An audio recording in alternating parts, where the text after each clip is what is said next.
You're listening to the Pace Radio Network here at paceradio.net. The views expressed by the individuals during this broadcast are their own opinions, and they may not be the same as those of their group or other organizations they may be involved with. All medical advice during our broadcast is not a medical opinion and should be checked with your medical physician.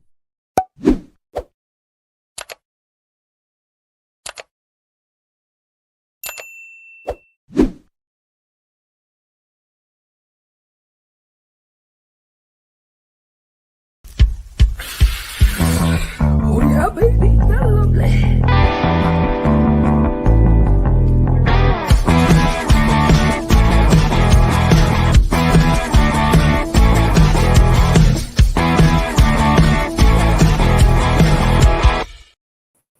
Good morning, it's August the 22nd, and welcome to Psychedelics and Cannabis Educational News. Good morning, Rev Cindy. How you doing?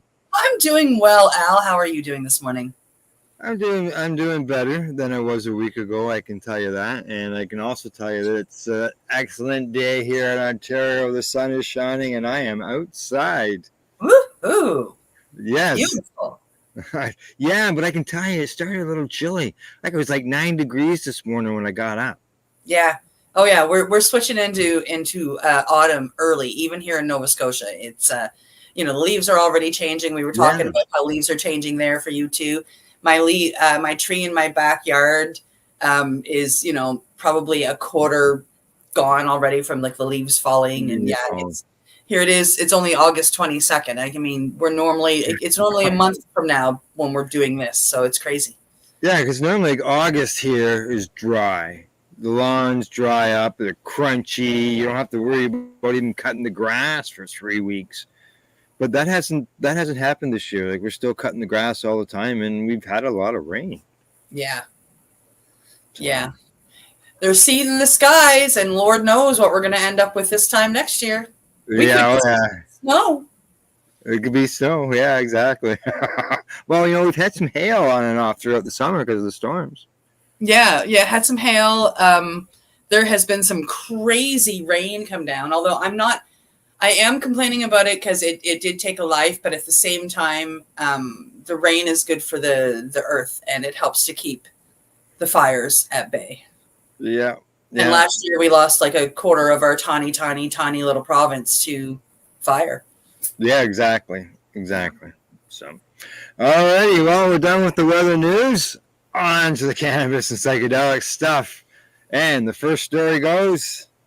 The first story is coming to us from Ganjapreneur. Morocco issues 5,000 pardons for cannabis farming. 5,000. That's for cannabis farming. This is going to be interesting. Good stuff. I always like to see when people are releasing cannabis stuff. Morocco's king on Monday pardoned nearly 5,000 people convicted of or wanted for the illegal cultivation of cannabis, according to the Reuters report. Mohamed El Garouj, head of the National Agency for the Regulation of Activities Related to Cannabis, said in the report that King Mohammed the Sixth pardoned the individuals to encourage farmers to engage in the legal process of cannabis cultivation to improve their revenue and living conditions. Wow, the country's 2021 medical cannabis law was intended to improve the incomes of farmers who had held protests over income inequality and to protect farmers from drug traffickers seeking to exploit the region's cannabis as an illegal export to Europe.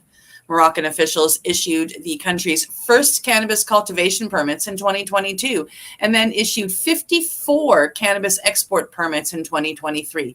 Moroccan officials say the country's first legal cannabis harvest in 2023 weighed 294 metric tons, but legal cannabis exports since 2023 have reached just 225 kilograms, he said in the report. Morocco is considered by the United Nations Office on Drugs and Crime to be the world's largest producer of psychoactive cannabis. Let's just say cannabis. But before the medical cannabis policy, Morocco's cannabis crops would have been primarily processed into hashish. Oh, Moroccan hash. Yes, exactly. Yes, and I was waiting for that to be mentioned somewhere in the article. Earlier this year, South Africa became the first country in Africa to decriminalize cannabis outright. Wow. Going back to what you said up here, they're the world's largest producer of psychoactive cannabis. I think they say that because, for CBD plants, we don't just have hemp anymore. There is CBD cannabis plants. Mm-hmm. So maybe that's why they're, I don't know. I'm just throwing a guess out there. That's all. Yeah. I know. Well, I have seen people, ask that question, or it's been like a question that's been a headline in an article asking, is cannabis a psychedelic? Yes, I would have to go with the THC versions of it, the psychoactive versions. I would have to lean towards yes. Yeah, I've never really thought much about it that way, but for some people, I can see it can be, for sure. Alrighty, on to the next story. Coming to us from Marijuana Moment, Senator says Harris will be ready to sign marijuana reform bills if elected president. Oh, let's hope this is for good stuff. If Vice President Kamala Harris is elected president this November, she will be ready to sign cannabis reform bills into law, a Democratic senator says, as other lawmakers similarly predict more momentum on cannabis legalization at the state and federal levels under Harris-Walz administration. In a series of interviews at the Democratic National Convention, where delegates ceremonially nominated Harris on Tuesday, Democratic members discussed the future of cannabis policy with the first ever fully pro-legalization administration, as well as their concerns about what might happen if former President Trump, the 2024 Republican nominee, ultimately prevails. I think she will be very supportive of cannabis reform. Senator Jeff Merkley, sponsor of a bipartisan cannabis banking bill that leadership is aiming to advance, told Marijuana Moment. If we can get these bills through, she'll be ready to sign them. Asked about his own predictions for cannabis reform under a Harris-Walz administration, Senator Ron Wyden said he believes having them in the White House would embolden more states to take action on issues of private liberty, such as cannabis legalization. He goes on to say that I think that we'll have a chance to work with the new administration on advancing cannabis reform. I have long felt that Congress is lagging behind the American people. Yes, they are. Well, the Democratic National Committee 2024 platform that was formally approved on Monday omitted an explicit endorsement of decriminalization. Wyden said he still backs the party's document because of its focus on civil liberties, which he says transfers to cannabis. The platform also touted Joe Biden's marijuana pardons and rescheduling directive while calling for expungements. Senator Brian Schatz told Marijuana Moment he thinks that if cannabis rescheduling goes through, as the Justice Department has proposed, that is going to be powerful electorally for the Harris-Walz ticket. Also, while Trump recently indicated that he's coming around to the idea of decriminalization in light of the growing state legalization movement, Schatz said voters don't have to wonder what Donald Trump would be like about marijuana based on his prior administration's record, which the senator described as awful. The included appointing to Attorney General who rescinded federal cannabis guidance that had generally urged federal prosecutors to discretion when dealing with state legal cannabis activity. Correct. They did. Jeff Sessions canceled the Cole memo that was written under the Obama administration that basically said that if the states are legalizing cannabis, you regulate it and control it, we'll stay out of it. But if things get out of control as far as the illegal market and so on and so forth, then they're going to step in. So that was basically gave the states to go ahead and do the cannabis thing, and Trump's administration rescinded it. They took that away. So, all right. The problem for Trump is that nobody believes him, and we have had 4 years of his policy, Schatz says. Of course, he's going to say whatever is popular now, but when in doubt, he'll do whatever the conservative think tank Heritage Foundation tells him to do. Rep. Hank Johnson said, well, he doesn't necessarily believe cannabis legalization will be at the top of a Harris-Walz agenda. Their respective backgrounds nevertheless bode well for reform. I think the sky is the limit with those two, he told Marijuana Moment. They're going to govern very effectively on all the issues that we need addressed. I'm sure that Kamala Harris, when it comes to issues of cannabis legalization, or at least decriminalization, will be on the right side of public sector, Johnson added. The election of Tim Walz as vice president and Kamala Harris as president will herald a new day in America. He also echoed Schatz's point about the Republican nominee, arguing that everybody knows that you can't depend on Donald Trump's word, including their recent remarks signaling support for decriminalization. Asked whether he feels Harris should publicly advocate for cannabis legalization, Rep. Steve Cohen says, I think everybody should. And I agree. It wouldn't just be good for the Democratic Party, it would be good for the world. Absolutely. Absolutely. Yeah. Representative Jim McGovern similarly said he would promote broader legalization if he was in Harris's shoes. But that's just me. He said he doesn't feel that cannabis reform is the major issue of this campaign, but it's nonetheless the right thing to do. Oh, I don't know if it's the major issue, but it is definitely a major issue and has been for a while. Yeah, Senator Tim Kaine says he thinks it would make some sense for Harris to advocate for reform that goes beyond the current administration's rescheduling push. For now, however, he said it's most important for Congress to enact cannabis banking legal legislation, an incremental proposal that he says has the votes for passage.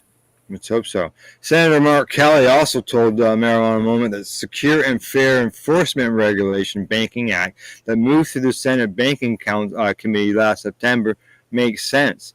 He says that we've gotten close a couple of times on it, and I think we're going to get it done eventually. Absolutely. Meanwhile, before Biden dropped out of the race, his campaign played into the contrasting cannabis policy positions under Trump, with multiple email blasts and online advertisements that frame the incumbent as the better choice for those who support cannabis reform. Since Harris ascended to the top of the ticket, however, her campaign has been silent on cannabis policy issues. Observers are also awaiting the formal statement from Trump about where he stands on a recreational legalization measure that will be on the November ballot in Florida, where he's a resident, after he said he's increasingly open to decriminalization and the state level legalization movement. Yeah, Harris has more defined position on cannabis issues heading into the election, while critics, including Trump, have been quick to point to her prosecutorial record on cannabis. She's also sponsored a comprehensive legalization bill in the Senate and called for legalization as recently as March during a closed-door meeting with cannabis pardon recipients. Yeah, my understanding is that someone posted online about 1,900 people while she was a prosecutor that went to jail. So let's hope she knows. Obviously, from the stuff I've been seeing online, she has changed her ways and has seen the wrong in doing it and wants to change all that. Well, that, and she was doing her job back in those days with tools that she had and believed in, and now that she's gotten more education, her beliefs have changed. Yeah, exactly. Yeah. Meanwhile, Harris has selected Minnesota Governor Tim Walz as her running mate, choosing a candidate who backed numerous cannabis reform measures in Congress, called for an end to prohibition when he was running for governor, and then signed a comprehensive legalization bill into law in 2023. As president, Trump largely stayed true to his position that cannabis laws should be handled at the state level, with no major crackdown on cannabis programs, as some feared after then Attorney General Jeff Sessions rescinded the Obama-era federal enforcement guidance. In fact, Trump criticized the top DOJ official and suggested the move should be reversed. Oh, really? While he was largely silent on the issue of legalization, he did tentatively endorse a bipartisan bill to codify federal policy respecting state rights to legalize. That said, on several occasions, he released signing statements on spending legislation stipulating that he reserved the right to ignore a long-standing rider that prohibits the Justice Department from using its funds to interfere with state legal medical cannabis programs. DNC has separately played up the Biden-Harris administration cannabis reform platform on social media, but it's received some pushback after suggesting that the cannabis has already been rescheduled and that the country's failed approach to cannabis has now ended. Separately, a series of recent polls found widespread majority support for cannabis legalization, federal rescheduling, and cannabis industry banking access among likely voters in 3 key presidential battleground states: Michigan, Pennsylvania, and Wisconsin. Well, I agree with those reps who are saying that she should come out and speak towards where she feels on the cannabis issue, where for it to be legalized. Yeah, and I get that it's not the major issue of the day. Like, there are many more important things out there for her to stand up for her presidential campaign. But I think that it is a very, very large issue. I think it is one of the bigger issues. And, whether or not it is what people should be concentrating on, I think it is something that could win or lose the presidency for either of them. Yeah, no, I think with the 70 to 80% approval of legalizing cannabis, that there would be a large support for it. Obviously, there would be a lot of questions on what legalization would look like under there, so they would have to deal with all that. But so there's like 75 days before the elections. Hopefully, we have some news to report down the road that talks exactly about legalizing cannabis in the U.S. Yeah. Well, here's hoping. Here's hoping. All righty. On Monday during the news, we talked about a fellow who passed away before the news articles even came out, and so today we have a news article on that, and here you go. Here we go. Coming to us from CTV News, Saskatoon, the first person in Canada to legally access magic mushroom therapy has died at age 56. That's right. Saskatoon man who became a trailblazer for psilocybin-assisted therapy using a psychedelic drug commonly known as magic mushrooms has died at the age of 56. Thomas Hartle struggled with end-of-life anxiety stemming from terminal cancer diagnosis, and in 2020, he became the first person in Canada to legally access psilocybin-assisted therapy to help cope with it. I really felt like it made him be here for years longer because he was so passionate about it.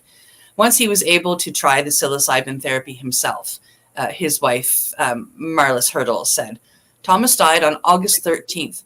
After a 10-year battle of cancer. Marlis said her husband's cancer was difficult to detect, which caused him to have overwhelming anxiety.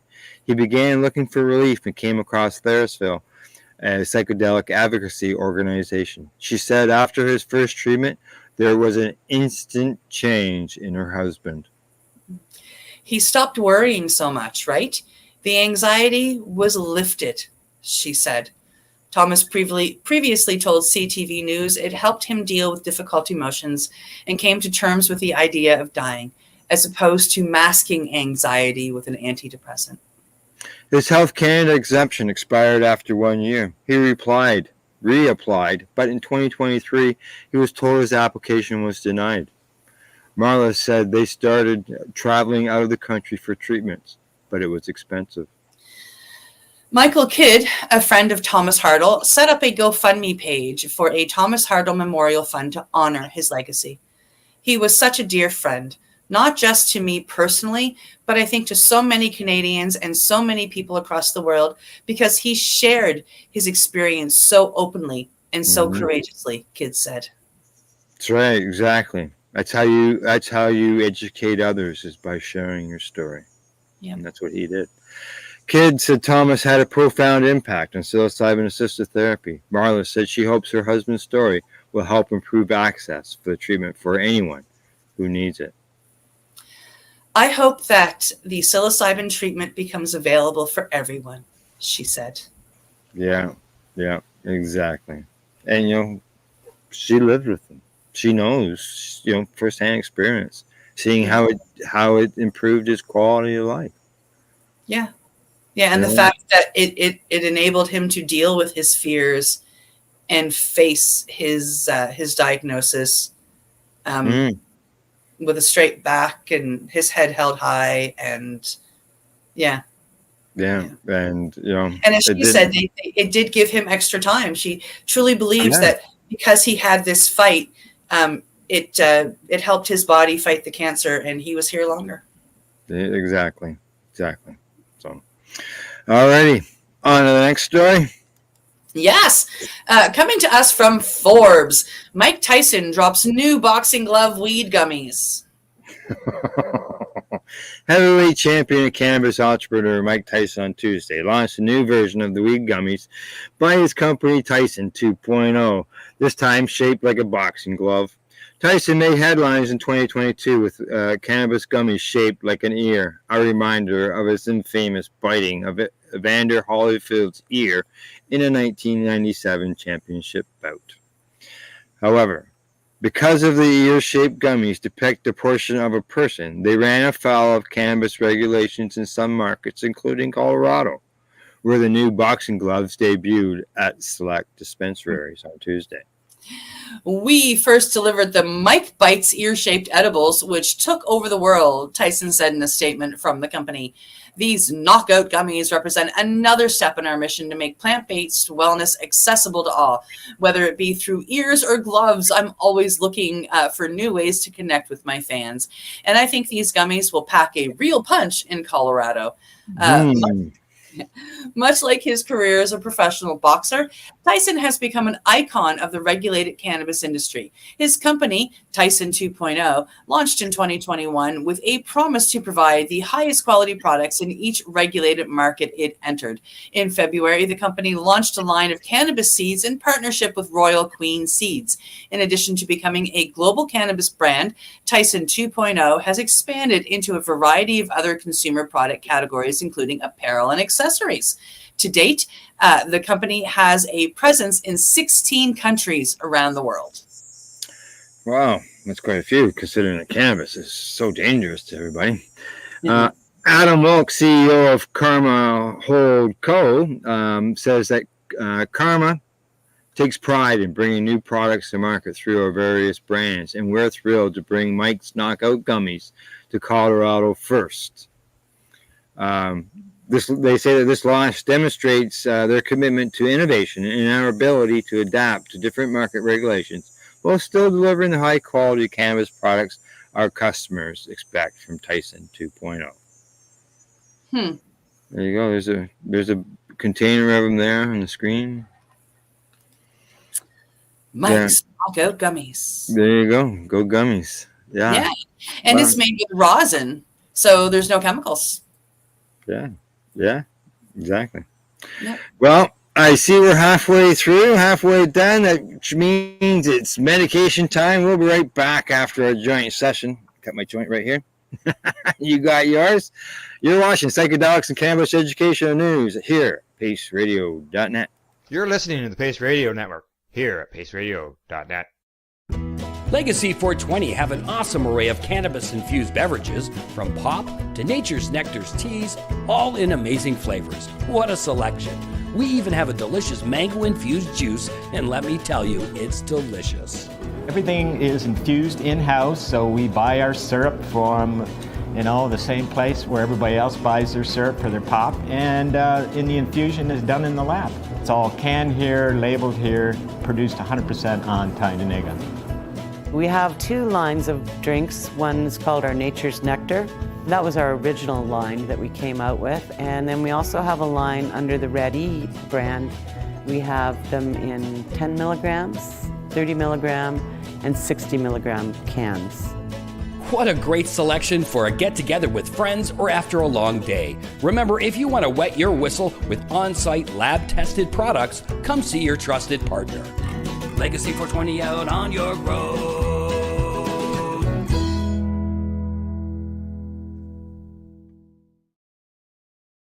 Campbellford Lifestyle Shop. Open Monday to Friday from 10 till 7 p.m.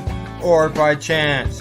Check out our flags, our t-shirts, plus our hats, and look of that supply of rolling papers, plus much more. We've got bongs and your favorite herbal vaporizers. Look at all the incense we have, as well as for those who collect knives, check out these knives in our collection. And while you're here, stop in to see Shay at the piercing room, where you can get poked by Shay. Daily deals, check them out. Campbellford Lifestyle Shop, 17 Bridge Street West, Campbellford, Ontario. Limestone City Hydroponics is Kingston, Ontario's hydroponics shop. Take your growing to the next level and create the optimal environment with a tent kit, or maximize your yield with an ebb and flow flood table kit. Either way, Limestone City Hydroponics has more sizes and options to fit your needs. Are you looking for the power of the sun that adapts to your budget? Then look no further, as they have professional grow lighting. They have indoor grow systems that are easy and cost effective, with many options to fit your living space and lifestyle. Cultivate your growing potential. We have everything you need to succeed. And if you can't make it to the store, they offer local delivery to the greater Kingston area. Remember, when you're looking for experts to help you grow, then look no further than the locally owned Limestone City Hydroponics, 105 Sunderland Drive in Kingston, Ontario. Call them at 613-548-0420.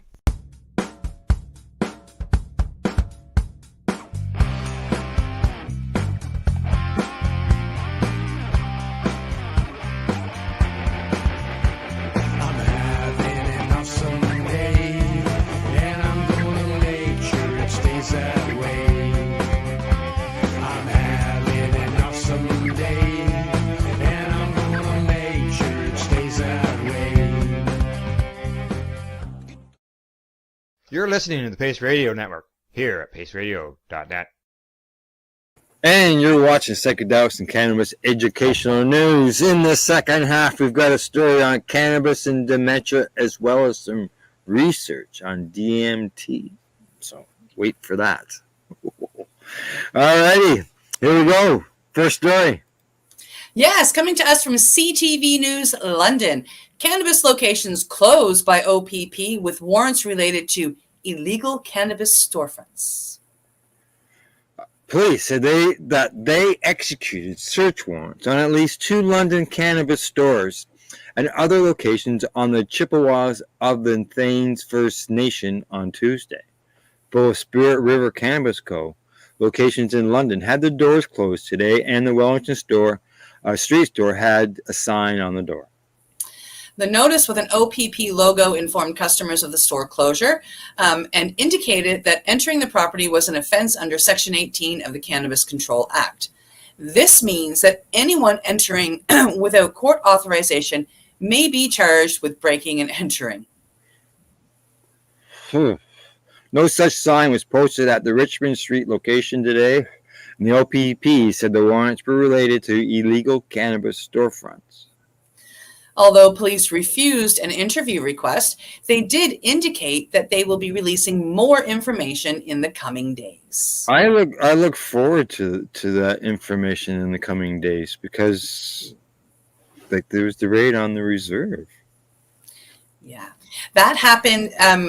It's happened down here too, in a small way. Like we have had the Indigenous down here have decided, like that own like a lot of the stores on the reserve land have decided that it's all Turtle Island, and therefore they have the right to open a store anywhere on Turtle Island.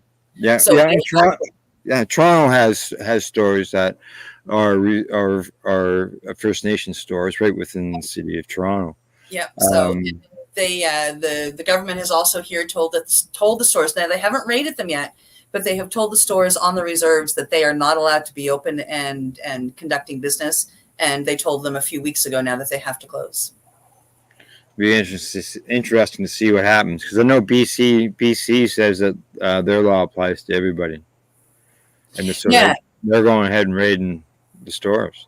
Yeah, so it's going to be interesting to watch what happens in all the provinces as time goes on, because a lot of these stores have been approved and supported by chief and council. Correct. Yeah. They've come up with a cannabis agreement. Yep. Within the reserve, so it'll be interesting to see as they release more information. So hopefully we'll have that for Monday's broadcast. That'd be cool. Find out what's going on, and then here in Ontario, like I said last night to Tamara, I'm sitting in between 80 stores on 2 reserves. I was going to say you're right smack dab in the middle of the Green Mile and the Green Mile, like 2 of my most favorite places to visit when I'm in Ontario, right? Yeah, like an hour either way, I'm there. Yeah. All righty, on our next story. That's right. Coming to us from BBC News, pair jailed after police uncover cannabis factory. Cannabis factory. 2 drug dealers, they say, have been jailed after cannabis plants worth more than 300 pounds were discovered.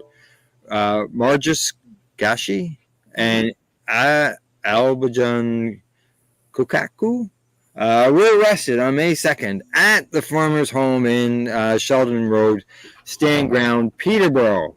Not Peterborough, Ontario, people. After Cambridgeshire's police executed a warrant and found 285 plants worth up to 240 pounds. That almost could have been Peterborough. I mean, Peterborough and Cambridge, Shire. Like, when I first saw this story online, the headline said in Peterborough, and I thought, what? Oh, okay. Yeah. Evidence from a seized mobile phone then led officers to a house in Risby, Breton, Peterborough, where a further 114 plants worth up to about 95,000 pounds were found. At Cambridge Crown Court on August 16th, Gashi pleaded guilty to 2 counts of production of cannabis. Well, how did you pronounce this? Kuchuku? I don't know. Of no arrest, admitted to 1 count. It almost looks like cuckoo. Yeah. It almost looks that way. So there's the plants. Look at the plants. Aren't they monsters? Oh my goodness. Now, how could they be worth thousands of dollars? Who would pay all that for that much for those? Oh, look at all the potential they're giving you, little guys, gals. Come on. Yeah, like that's the thing. They price it out on what they think they could get for the plant in the end. Yeah, not what it's worth. Like right now, at 295 plants, that's not even worth like $3,000, $4,000. Well, 95 plants over here. If you're selling in the legacy market, it's $10 a plant. So these guys are legacy. So 95 plants at $10 a plant is $950.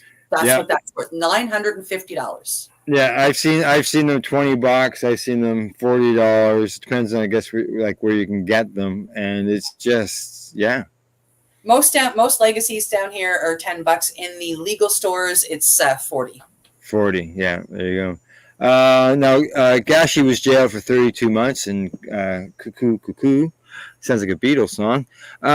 For 24 months. And after the case, Detective John Bentley said that cannabis factories and associated criminality can be extremely destructive to the community. Cannabis factory. Anyone who believes they are living near a cannabis factory should report it to us so we can continue identifying those involved and putting them before their courts. So a cannabis factory, would that be the British term for grow-op? It has to be, that has to, because like, I mean, obviously it is, but it's just, they use that, is it just this one guy who is calling it them factories? I don't know. But yeah, factories. I don't think the factories in Canada would look at that as being a negative, like we are factories. So, all righty, on to the next story. Oh, this is coming to us from cannabis.net. Cannabis and Dementia, what we now know and don't know. That's right. There's a bad joke in there about dementia, but I'm just going to continue to scroll. Okay. Dementia, an umbrella term encompassing various neurodegenerative disorders, has become a growing concern worldwide. I know somebody who died recently from it, a family member.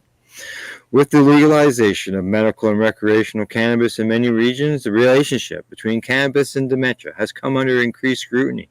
While some studies suggest potential benefits of cannabis in treating dementia symptoms, others raise concerns about its potential risks.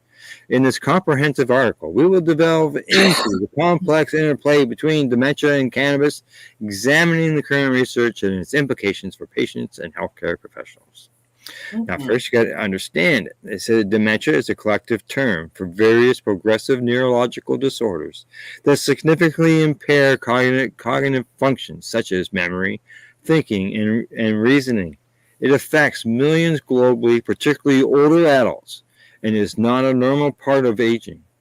Understanding dementia involves recognizing its symptoms, types, causes, and the impact it has on individuals and caregivers. Yeah. Common types of dementia. We have Alzheimer's. My dad's mom, that's what she had, and she passed away due to Alzheimer's. This is the most prevalent form. It's accounting for 60 to 80% of dementia cases. Vascular dementia, caused by reduced blood flow to the brain, often following strokes. There is Lewy body dementia, which is associated with abnormal protein deposits in the brain. And then there is frontotemporal dementia, which affects the frontal and temporal lobes, impacting personality and behavior. And some common symptoms are memory loss and confusion. That's usually the first one that we'll see. Difficult in communication and understanding, changes in moods and behavior, and impaired judgment and decision making. Yes. Now, as far as the potential benefits, it says recent studies have explored the potential benefits of cannabis in treating dementia symptoms and even preventing the progression of the disease. The two main components of cannabis, CBD and THC, have shown promising results in various cannabis strains for dementia studies. Now, as far as symptom management, they say that cannabis may help alleviate various symptoms associated with dementia, such as aggravation, agitation, anxiety, aggression, and sleep disturbances, significantly improving the quality of life for individuals living with these conditions. It may also help manage appetite loss and depression commonly experienced by dementia patients. That's amazing. Yes. When it comes to cognitive enhancement, certain cannabinoids found in cannabis, such as THC and CBD, may have cognitive enhancing effects. These compounds have been shown to modulate neurotransmitter systems involved in memory and cognition, potentially improving cognitive function in individuals with dementia. And when it comes to neuroprotective properties, cannabinoids found in cannabis possess neuroprotective properties, meaning that they may help protect brain cells from damage and promote their survival. This could potentially slow down the progression of the neurodegenerative diseases like Alzheimer's by reducing inflammation, oxidative stress, and electrotoxicity in the brain. Now, it also has anti-inflammatory effects.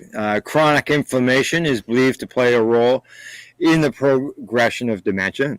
Cannabis is shown to have anti-inflammatory effects, potentially reducing inflammation in the brain and mitigating the damage caused by neuroinflammation. Now, as far as appetite stimulation and weight management, it says the loss of appetite and unintended weight loss are common issues in individuals with dementia. Cannabis, particularly strains containing THC, may stimulate appetite and help manage weight loss by activating cannabinoid receptors involved in regulating hunger and satiety. Cannabis and dementia potential risks. While some studies suggest potential benefits of cannabis in treating dementia, there are also some concerns about its potential risks. Long-term cannabis use has been linked to a higher risk of developing dementia, particularly Alzheimer's disease. Cognitive impairment. Long-term cannabis use has been linked to cognitive deficits. Research indicates that individuals who use cannabis regularly may experience declines in cognitive function, including memory, attention, and processing speed, which are crucial for daily functioning. Can I just, I need to say something because... Go ahead. When I was in university years ago, I was not a regular cannabis user, and I did excel in some subjects that I found interesting, but that excelling was like 85 to 90, percentage. On other subjects, when it came to electives that I wasn't that interested in, I had to push myself to remember everything. These days, some of you may know, I went back to school in January. And I was absolutely terrified of having similar marks because the passing grade for this course is 85. You have to have at least 85 to graduate, which is quite high. And so I was like, oh my God, I'm not going to remember anything. I am a daily, and I mean, I wake up in the morning, I roll a joint before I go to bed so I can wake up in the morning and have a joint ready to go with my cup of tea. I also eat cannabis on, basically a daily basis. My average for school right now is 96.8, which is a 4.0 GPA. I haven't had a mark below 92 on anything. Wow. So let me scream while I'm standing on my soapbox, BS. Thank you for letting me have that moment. Okay, now there's going to be some risks. There's going to be concerns. As some people say, you can't. It's hard to. There'll be people who will have a negative effect to it. Yes, no, and I agree. I've got my father and a recent friend that I reconnected with, went to high school with. And the two of them. If I'm sitting in my office here, say if my dad came in and I closed, even if I didn't close the door, and I smoke a big joint that maybe has some oil or some concentrates on it, my father will be high, and he will be high for hours. Yeah. Off the fumes, right?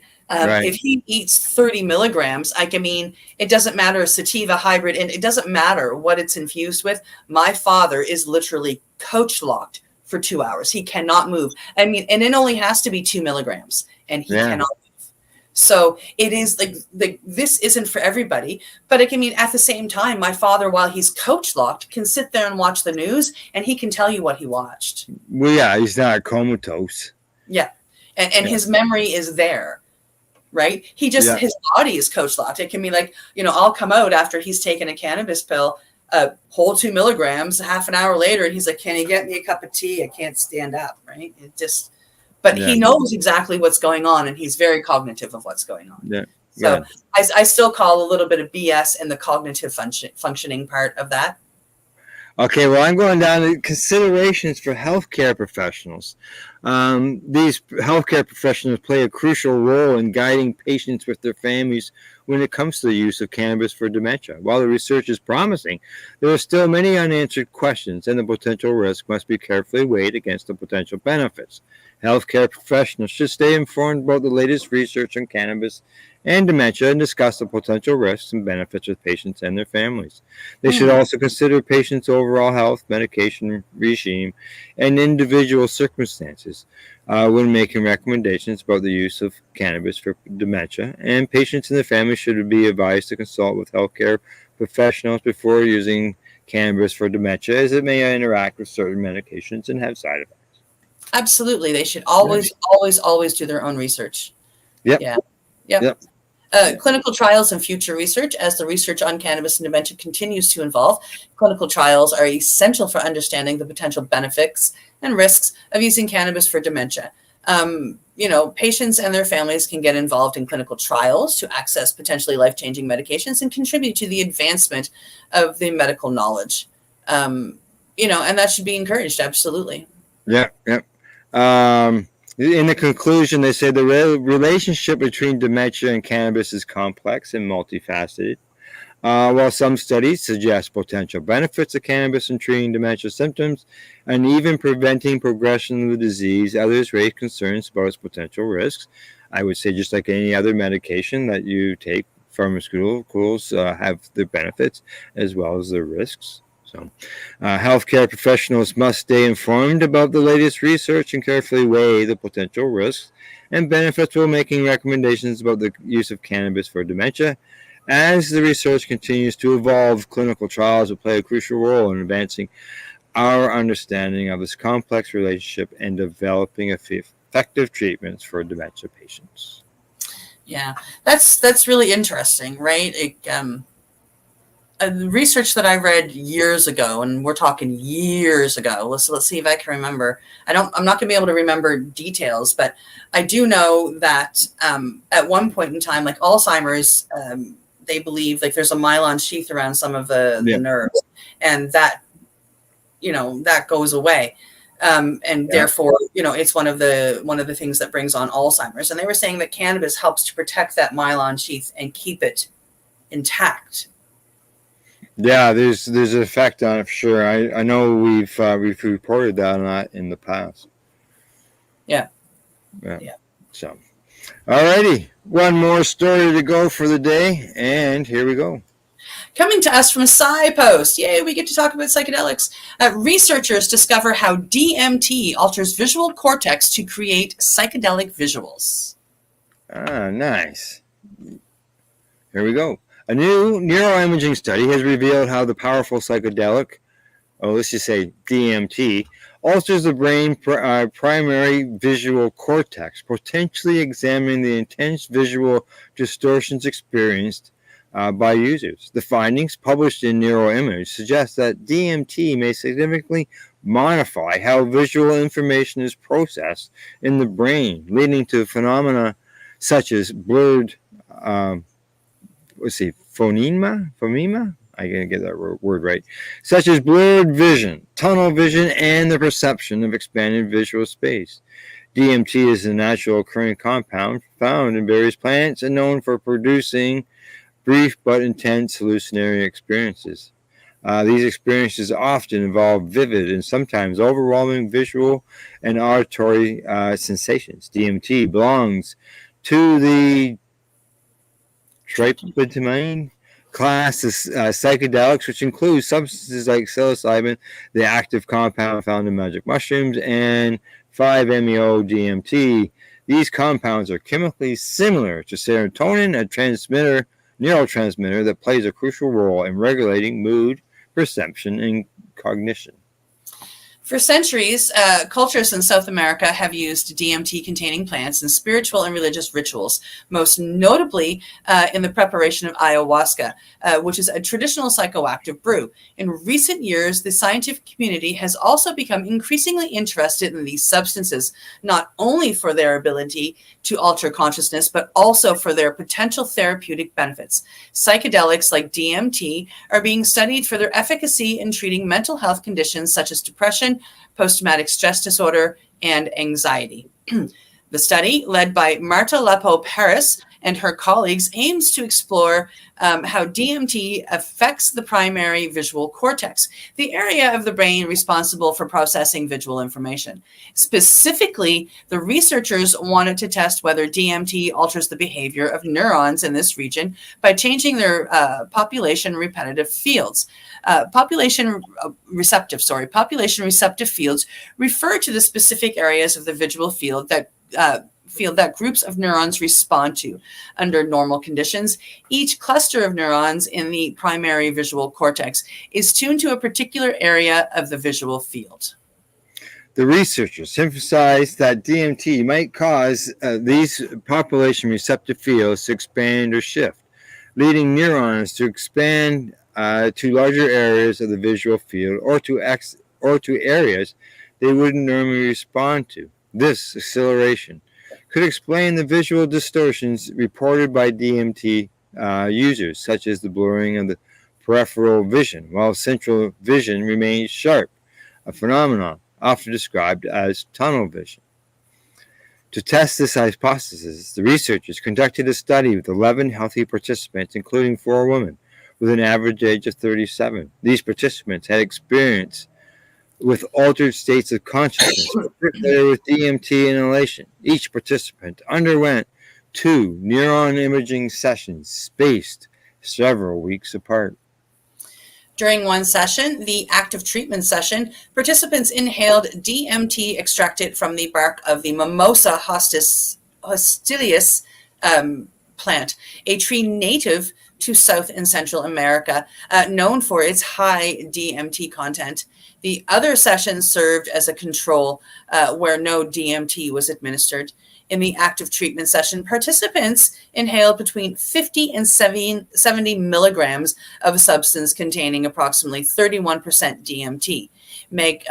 Magnetic resonance imaging, which is an MRI, was performed immediately after inhalation, capturing the peak effects of the medicine. The image focused on the primary visual cortex, and the participant viewed a video of 2 perpendicular bars moving in specific patterns designed by the researchers. After the MRI, participants completed the hallucinogen rating scale, a questionnaire that assesses the subjective effects of psychedelic substances. The results show that DMT significantly increased the population receptive fields of neurons in the primary visual cortex, particularly those that normally respond to the peripheral parts of the visual field. This increase suggests that DMT alters the way these neurons process visual information, which could account for perceptual distortions such as peripheral blurring and tunnel vision. Importantly, the study found no significant differences in eye or head movements between the DMT sessions and the control sessions, indicating that they observed changes were likely due to the effects of DMT on the brain rather than external factors. The evidence for short-term effects of DMT in the PRF, which is a population receptor fields, may explain perceptual distortions induced by psychedelics, such as field blurring, tunnel vision, and the enlargement of nearby visual space, particularly at the visual locations surrounding the fovea. The study authors concluded. The findings provide new insights into how DMT alters visual processing in the brain, offering a potential explanation for the intense and sometimes disorientating visual effects experienced by users. However, the researchers caution that the observed changes in the primary visual cortex are likely not the only neural alterations caused by DMT. Other regions of the brain, particularly those involved in higher level visual processing, may also play a role in the complex visual phenomena induced by the psychedelic. This study is an important step in understanding the neuron mechanisms underlying the effects of DMT and other psychedelics. As research in this field continues to grow, these findings could have implications not only for our understanding of consciousness, but also for the development of therapeutic applications for psychedelics and mental health treatment. However, further research is needed to explore the broader effects of DMT on the brain and to investigate how these changes relate to the subjective experiences reported by users. So there you go. Interesting. Now, just so you know, last 2 stories, studies, reports, medical information, so on and so forth. And during that process, we got booted from LinkedIn. I saw. Yeah, we violate the community standards. Okay. Yeah. Okay. To help people. Yeah. How does sharing medical research studies violate community standards? Yeah, these are real stories and real research papers. Like, I mean, it's not like we're making it up out of our heads. Like, it's real. Yeah, and it's not the first time. And other times they've turned around and says because it was drug related. I see cannabis stuff posted on LinkedIn all the time. Yep. And the psychedelic stuff was posted there. Yep. All right. Well, we'll just work on that. Okay. Anything else before we say goodbye? No, I think we got it all. All right. That's the Pace News Report for today. Thanks to our buds at the Campbellford Lifestyle Shop, legacy420.com, Limestone City Hydroponics, At-Eze.ca. And in closing, we'd like to say thank you for watching. And please don't forget to educate, medicate, and do not incarcerate. And don't forget to have an awesome day. That's right. You're listening to the Pace Radio Network here at paceradio.net. The opinions of the individuals during this broadcast are their own, and may not be the opinions of their group or other organizations they may be involved with. All medical advice during our broadcast is not a medical opinion and should be checked with your medical physician. When you have a pain that's reached its peak, Legacy for 20 is so unique. If organic cannabis is what you seek, here's your trusted partner 7 days a week. Suppository salves, vapes and drops, topicals, edibles, infused pop. Just when life seems like it ain't easy, at Legacy 420 enjoy a pop freezy. Lab tested products make them the GOAT. Legacy 420 out on your road. Legacy 420 in Tyndonega Mohawk territory. Indigenous organic cannabis at its finest. Enjoy the buzz of legalization with Campbellford Lifestyle Shop. From lights to plant nutrients, books, consumption accessories, and more. We've got all your basics to grow or consume cannabis. Visit our info center or take a look at our piercing services and body jewelry, now available in-store through Campbellford Lifestyle Shop. 17 Bridge Street West, Campbellford. Limestone City Hydroponics is Kingston, Ontario's hydroponics shop. Take your growing to the next level and create the optimal environment with a tent kit, or maximize your yield with an ebb and flow flood table kit. Either way, Limestone City Hydroponics has more sizes and options to fit your needs. Are you looking for the power of the sun that adapts to your budget? Then look no further, as they have professional grow lighting. They have indoor grow systems that are easy and cost effective, with many options to fit your living space and lifestyle. Cultivate your growing potential. We have everything you need to succeed. And if you can't make it to the store, they offer local delivery to the greater Kingston area. Remember, when you're looking for experts to help you grow, then look no further than the locally owned Limestone City Hydroponics, 105 Sunderland Drive in Kingston, Ontario. Call them at 613-548-0420. We are people advocating cannabis education here at paceradio.net.